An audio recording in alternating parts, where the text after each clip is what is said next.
ಏನೋ ಬರೀ 2,000 ರೂಪಾಯಿ ಅಷ್ಟೇನ ಬಂದಿರೋದು. ನಿಮ್ಗಿನ್ನೂ 2,000 ರೂಪಾಯಿನೂ ಕೂಡ ಬಂದಿಲ್ವಾ? ಅವ್ರಿಗೆ 2,000 ರೂಪಾಯಿನಾದರೂ ಬಂದಿದೆ.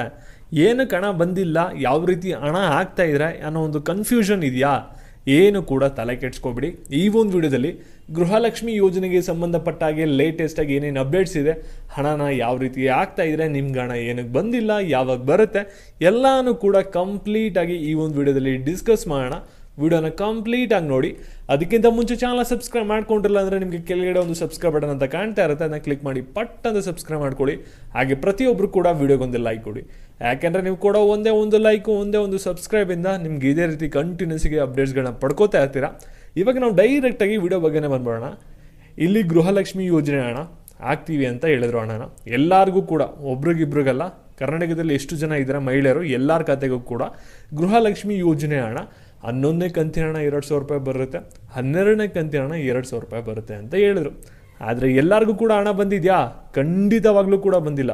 ಸ್ವಲ್ಪ ಜನಕ್ಕೆ ಮಾತ್ರ ಹಣ ಬಂದಿದೆ. ಇಲ್ಲೊಂದು ಕ್ಲಾರಿಫೈ ಮಾಡೋಕ್ಕೆ ಒಂದು ಇಷ್ಟಪಡ್ತೀನಿ. ನಿಮ್ಗೆ ಹಣ ಬಂದಿಲ್ಲ ಅನ್ನೋ ಮಾತ್ರಕ್ಕೆ ಗೃಹಲಕ್ಷ್ಮಿ ಯೋಜನೆದು 11ನೇ ಕಂತಿನ ಹಣ ಆಗಿರಲಿ, 12ನೇ ಕಂತಿನ ಹಣ ಆಗಿರಲಿ ಬಿಡುಗಡೆ ಆಗಿಲ್ಲ ಅಂತ ನೀವು ಅಂದ್ಕೊಳ್ಳೋ ಹಾಗಿಲ್ಲ. ಯಾಕೆ ಅಂದರೆ ಹಣ ಬಂದ್ಬಿಟ್ಟು ಜಮೆ ಆಗ್ತಿದೆ.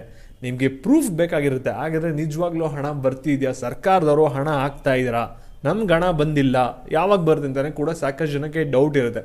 ಇದ್ರ ಬಗ್ಗೆನೇ ಇವಾಗ ತಿಳಿಸ್ಕೊಡ್ತೀನಿ. ಇವಾಗ ವಿಡಿಯೋನ ಗಮನ ಇಟ್ಟು ನೋಡ್ತಾ ಹೋಗಿ. ವಿಡಿಯೋಗೊಂದು ಲೈಕ್ ಕೊಟ್ಟಿಲ್ಲ ಅಂದರೆ ಇವಾಗಾದರೂ ಕೂಡ ವಿಡಿಯೋಗೊಂದು ಲೈಕ್ ಕೊಡಿ.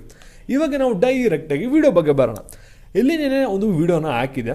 1,40,000ಕ್ಕೂ ಹೆಚ್ಚು ಜನ ವೀಕ್ಷಣೆಯನ್ನು ಮಾಡಿದಿರ. ಅಲ್ಲಿ 2,900ಕ್ಕೂ ಹೆಚ್ಚು ಜನ ಲೈಕ್ ಕೂಡ ಮಾಡಿದಿರ. 350ಕ್ಕೂ ಹೆಚ್ಚು ಜನ ಕಮೆಂಟ್ ಹಾಕಿದಿರ. ಅಲ್ಲಿ ಕಮೆಂಟಲ್ಲಿ ಏನೇನು ಹಾಕಿದ್ದೀರ ಅನ್ನೋದನ್ನ ನೀವೇ ಅಬ್ಸರ್ವ್ ಮಾಡ್ಬೋದು. ಇಲ್ಲಿ ಸಾಕಷ್ಟು ಜನ ಗೃಹಲಕ್ಷ್ಮಿ ಯೋಜನೆದು 11ನೇ ಕಂತು, 12ನೇ ಕಂತು ಎರಡೂ ಕೂಡ ಬಂದಿಲ್ಲ, ಸಾಕಷ್ಟು ದಿನದಿಂದ ವೆಯ್ಟ್ ಮಾಡ್ತಾ ಇದ್ದೀವಿ, ಇನ್ನೂ ನಮ್ಗೆ ಹಣ ಬಂದಿಲ್ಲ ಅಂತಲೇ ಕಮೆಂಟ್ ಹಾಕಿದ್ರು. ಆದರೆ ಈ ಒಂದು ಕಮೆಂಟ್ಗಳ ಮಧ್ಯೆನೂ ಕೂಡ ಎಷ್ಟು ಜನ ಕಮೆಂಟ್ಸ್ ಹಾಕಿದ್ರೆ ಅದನ್ನು ಕೂಡ ನೀವು ಅಬ್ಸರ್ವ್ ಮಾಡಬೇಕಾಗುತ್ತೆ.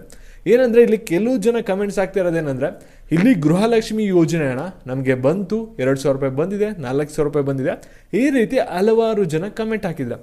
ಆದರೆ ಕೆಲವ್ರಿಗೆ ಏನಾಗಿದೆ ಅಂದರೆ, ಇಲ್ಲಿ ಗೃಹಲಕ್ಷ್ಮಿ ಯೋಜನೆ ಹಣ 4,000 ರೂಪಾಯಿ ಬಂದ್ಬಿಟ್ಟು ಸ್ವಲ್ಪ ಜನಕ್ಕೆ ಮಾತ್ರ 4,000 ಬಂದಿದೆ. ಮಿಕ್ಕಿದವ್ರಿಗೆಲ್ಲರಿಗೂ ಕೂಡ ಕೇವಲ 2,000 ರೂಪಾಯಿ ಅಷ್ಟೇ ಬಂದಿರೋದು.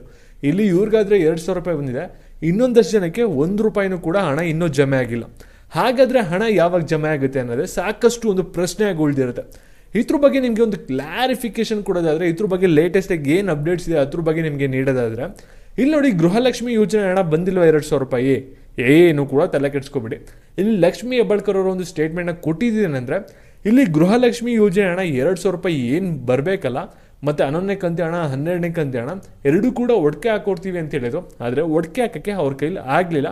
ಕೇವಲ ಒಂದು ಕಂತಿನ ಹಣ 2,000 ರೂಪಾಯಿನ ಕೊಟ್ಟಿದ್ದಾರೆ. ಖಂಡಿತವಾಗ್ಲೂ ನಿಮಗೆ ವರಮಹಾಲಕ್ಷ್ಮಿ ಹಬ್ಬ ಏನಿದೆಯಲ್ಲ ನೆಕ್ಸ್ಟ್ ವಾರ, ಅದಕ್ಕಿಂತ ಮುಂಚೆ ನೀವೆಲ್ಲರೂ ಕೂಡ ಈ ಒಂದು ಗೃಹಲಕ್ಷ್ಮಿ ಯೋಜನೆ ಹಣ ಏನು ಬರಬೇಕಲ್ಲ 2,000 ರೂಪಾಯಿ, ಅದನ್ನ ನೀವು ರಿಸೀವ್ ಮಾಡ್ಕೋತೀರಾ. ಅಲ್ಲಿ ಸರ್ಕಾರದವರು ಕೂಡ ಹೇಳಿರೋದು ಅದನ್ನೇ, ಲಕ್ಷ್ಮಿ ಹಬ್ಬದಷ್ಟರಲ್ಲಿ ನಿಮಗೆ ಗೃಹಲಕ್ಷ್ಮಿ ಯೋಜನೆ ಹಣ 2,000 ರೂಪಾಯಿ ಬರುತ್ತೆ ಅಂತ. ನೀವು ಅಲ್ಲಿವರೆಗೂ ಕೂಡ ಇನ್ನೊಂದು ವಾರ ವೆಯ್ಟ್ ಮಾಡಬೇಕಾಗುತ್ತೆ. ಮತ್ತು ಇದೇ ರೀತಿ ಅಪ್ಡೇಟ್ಸ್ ಬೇಕಂದ್ರೆ ಚಾನಲ್ ಸಬ್ಸ್ಕ್ರೈಬ್ ಮಾಡ್ಕೊಳ್ಳಿ. ಹಾಗೆ ವಿಡಿಯೋಗೊಂದು ಲೈಕ್ ಕೊಟ್ಬಿಟ್ಟು ಎಲ್ಲರಿಗೂ ಕೂಡ ಶೇರ್ ಮಾಡಿ. Thank you.